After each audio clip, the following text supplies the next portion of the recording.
What's up, witches? It's me, Luna, and I am here with a reading of the full moon chart for August 11th, 2022. That's a Thursday. The full moon occurs at 9:35 p.m. in the Eastern time zone. Please adjust for your own time zone. Starting down at the bottom right with our charts of the elements and the modes, we can see a standout in each category. We have a standout of fire and a standout of the fixed mode. This gives us a Leo chart signature. And just a point, if you're learning astrology, you see that the only planets we have in Leo are the Sun and Venus. But we also have, as far as fixed fire goes, we have Chiron and Jupiter also in a fire sign. And we have, as far as the fixed mode, Uranus, Mars, Saturn, and Moon in fixed signs as well.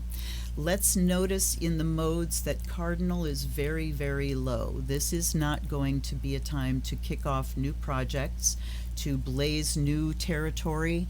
We are looking towards the future on this full moon. So this would be a great time to do magic that really cements some things in going forward. If you want to solidify some habits and routines and a new structure that is going to be going forward to the future, this is an excellent time to do it.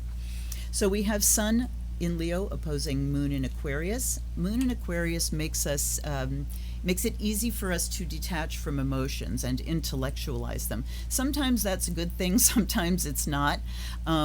Feelings need to be felt, and intellectualizing them and talking about them and understanding them doesn't really move that energy until we feel them.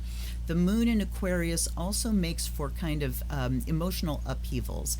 It is ruled by Uranus when it sits in Aquarius, and that makes us prone to sudden emotional storms and upheavals. This is way, way, way emphasized because you see this pink triangle here. That's a T-square. Sitting at the apex of this T-square at 18 degrees, so we notice that the Sun-Moon opposition is at 19 degrees, exactly squared by Uranus at 18 degrees.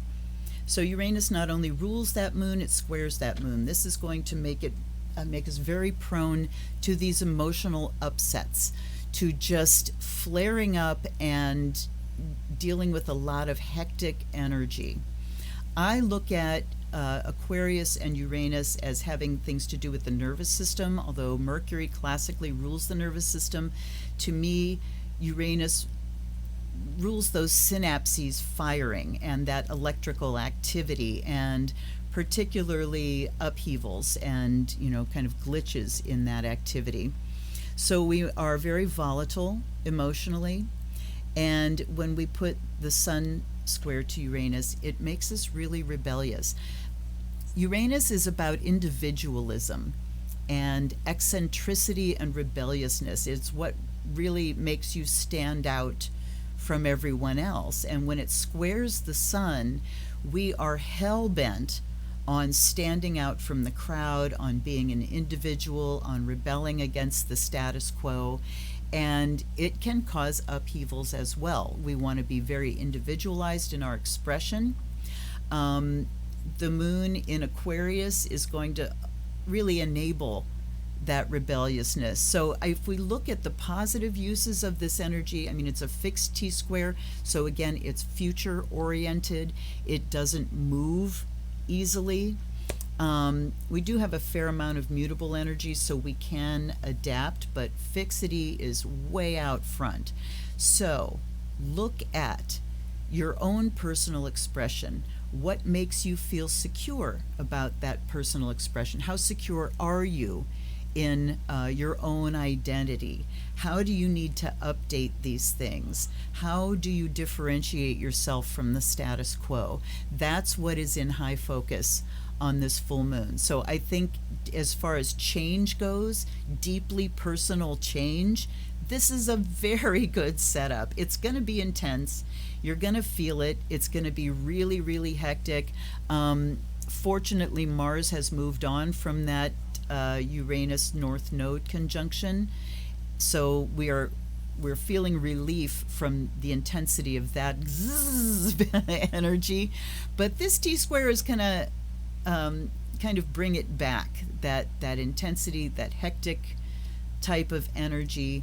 But again, the use of this is, it is time to upgrade, innovate, update, change, bring in big, long-lasting change on a very personal level. Sun and Moon being the two most personal points here as far as planets go. What else do we have going on? We have a Mars-Pluto trine. So again, and this is, trines bring ease and flow, very easy to bring about transformation, to feel very motivated to bring about practical transformation. So again, perfect time to upgrade, update. You're going to feel the motivation. Everything must change. I am ready. This is kind of, I was talking a lot about initiatory processes on my last live stream. If you want to check that out. This, to me, looks like a great setup for initiatory processes. We do have a square. It's showing a square between Saturn and Mars, but that square is already separating, so I don't even really want to consider that. It's going to be moving on, so I wouldn't worry about it. Same thing with, you see the dotted lines here. Those are showing aspects that are separating, and I am not going to consider them because all the separating aspects in this chart are actually too far to be considered by transit. We do still have, however, the, oh, no we don't. Never mind, I was going to say Mercury North Node, but I was, Mercury's at 12, North Node is at 17. That's a 5-degree spread, too wide for transit. So we really are all about focusing on this T-square. T-squares generate tension. They generate stress energy. If you're aware that, you know, this is what's happening, then you can acknowledge it when it hits your life, when you're really feeling this energy, and you can decide how to use it. This would be a great time to really rearrange furniture, clean things, redo, you know, revise the structure of everything in your home. That would be an excellent activity for right now. Also think about, Leo is about service, it's about leadership, and every good leader knows that to lead is to serve. Moon in Aquarius also makes us very sensitive to the needs of the whole, of the greater good, of humanity. So we can use these energies as well to look at what causes we want to support, at the changes that we would like to see on a mass level, on a global level, and decide how we want to update our support for those systems. How do we want to, moving forward, use this energy for the greater good as well as the good of our own lives. So, you know, while you're restructuring your own life, keep in mind the greater good as well, and those humanitarian principles that come along with Uranus and Aquarius. Uranus sitting in Taurus, of course, says all practical steps. So looking at elements again, we've got,